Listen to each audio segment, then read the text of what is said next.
So my name's Nancy Turner. I currently work at the University of Saskatchewan, which is in the middle of Western Canada, and I'm the Director of Teaching and Learning Enhancement there at the university. And I was part of the higher education program here at the Department of Educational Research. Well, overall it was extremely positive. I think the faculty was really, the academic staff who work here was really a massive draw for me. That was one of the things that brought me to the program in the first place. And I certainly wasn't disappointed by the opportunity to interact with many of the most prolific researchers and thinkers in this field, and particularly in the area that I wanted to study in, more around policy and change in higher education. So the opportunity to learn from those individuals was absolutely phenomenal. And then I think maybe more unexpectedly, the opportunity to be a part of a cohort and to learn with others who were interested in the same topics, and to have the experience of the residentials where everyone came together and was able to kind of really explore different kind of ideas in depth was really phenomenal. For the initial years of the program that I was involved in, that opportunity to come here for residentials for the slightly more extended period of time and have that connection to others who were doing the same program was really a positive and helped keep me going, I'd say. It's difficult to juggle full-time work, and I became a mother twice in the period of the program. And so just to have those others who were going through the program at the same time to connect with and to kind of encourage each other was really a great positive part of the program for me.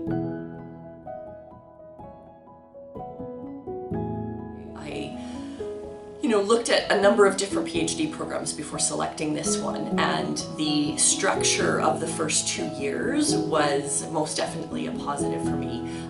Having the modules and having the kind of smaller, more frequent assignments that helped build up, to then before you embark on the dissertation was really helpful to get feedback on both methods and methodology, but also writing was incredibly helpful for those first 2 years before embarking on the dissertation.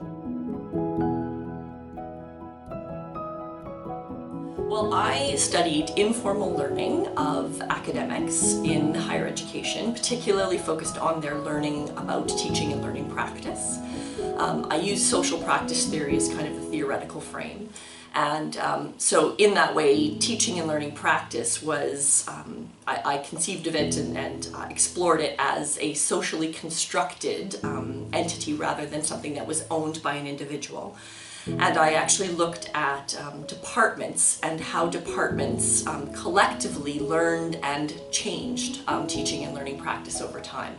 So I was able to really, in terms of findings, build on 2 key theories that come out of the social practice theory tradition, practice architectures and ecologies of practice. And I was able to add to that and ultimately kind of create and add to an heuristic that others will be able to use to look at how change happens within a department in relation to teaching and learning practice. So the key findings that I came up with were that there were very particular pathways through which different departments kind of had change happen, different prompts for change and different methods where change was actually prompted and then actually manifested.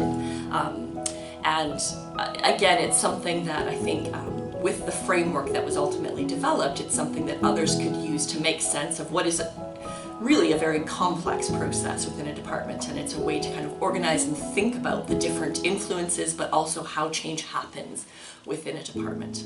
And while my focus was on teaching and learning practice, I think it would be applicable to many other types of change as well within those same environments. There were changes that kind of came from the outside, so what would be framed as different ecologies, practices outside of teaching and learning that were happening within the environment, or that were connected to teaching and learning practice of these particular individuals.